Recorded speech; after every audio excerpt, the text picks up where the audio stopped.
Hi friends, சரி cinema பேன்ஸ் அப்டேட்டில் அடுத்தது ஒரு சூப்பர்பான ஒரு அப்டேட்டோடு வந்திருக்குங்க.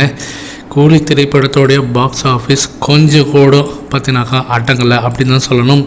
பட்டை கிளப்பின்னு இருக்குது. ஸோ தலைவர் நின்று விளையாடினார் பாக்ஸ் ஆஃபீஸில் அப்படின்னு தான் சொல்லுவேன். குறிப்பாக தமிழ்நாட்டில் பார்த்தினாக்கா இந்த படம் ஏறத்தாழ 170 கோடிக்கு மேலே வசூல் குவிச்சிருக்கு அப்படின்ற மாரி ஒரு தகவல் வந்திருக்கு. 170 crores மேலே இந்த படம் பார்த்தினாக்கா நல்லாவே வசூல் குவிச்சிருக்கு.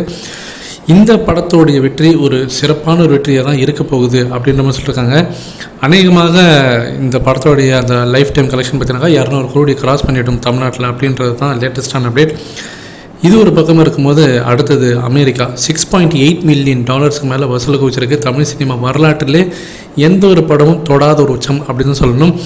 ஆனால் ஜெயிலர் $7.1 மில்லியன் வசூலுக்கு வச்சிருக்கு. அப்படி பார்த்தாக்கா இது கம்மி தானே. ஆனால் இதையே நீங்கள் ஹையஸ்ட்னு சொல்கிறீங்கன்னு சொல்லிட்டு எல்லாம் கேட்பீங்க. இது சம்மந்தமாக நேற்றுக்கே ஒரு கிளாரிஃபிகேஷன் வீடியோ நான் போட்டுட்டேன். அது மணி இன்ஃப்ளேஷனால் எல்லாமே மாறும். ஸோ அதை பற்றி நீங்கள் தெரிஞ்சிங்கனாக்கா நேற்று நான் ஒரு வீடியோ போட்டிருக்கேன், அதை மறக்காமல் போய் பாருங்கள். ஸோ இன்றைக்கி தேதிக்கு கூலி திரைப்படம் தான் அமெரிக்காவில் அதிகமாக வசூலுக்கு வச்ச படம் ஐஎன்ஆர் வேல்யூ படி பார்க்கும்போது. இது இந்த திரைப்படத்துக்கு ஒரு கூடுதல் பலம் அப்படின்னு தான் நான் சொல்லுவேன். அடுத்தது ஹிந்திலையும் பார்த்தினாக்கா நல்ல ஒரு பாக்ஸ் ஆஃபீஸ் கலெக்ஷனுங்க. 40 கோடிக்கு மேலே வசூலுக்கு வச்சுருக்கு.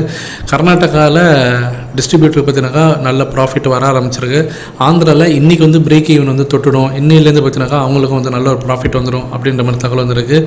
ஸோ எல்லா உலகம் முழுக்குமே பார்த்தினாக்கா நல்ல ஒரு ப்ராஃபிட்டான ஒரு படமாக தான் இது மாறின்னு வருது. ஸோ அதனால் எந்த ஒரு தயக்கமும் இல்லை நம்ம சொல்கிறதுக்கு. நாளைக்கு விநாயகர் சதுர்த்தி கண்டிப்பாக பாக்ஸ் ஆஃபீஸில் ஒரு ஜம்ப் இருக்குன்னு தான் நினைக்கிறேன் கலெக்ஷனில்.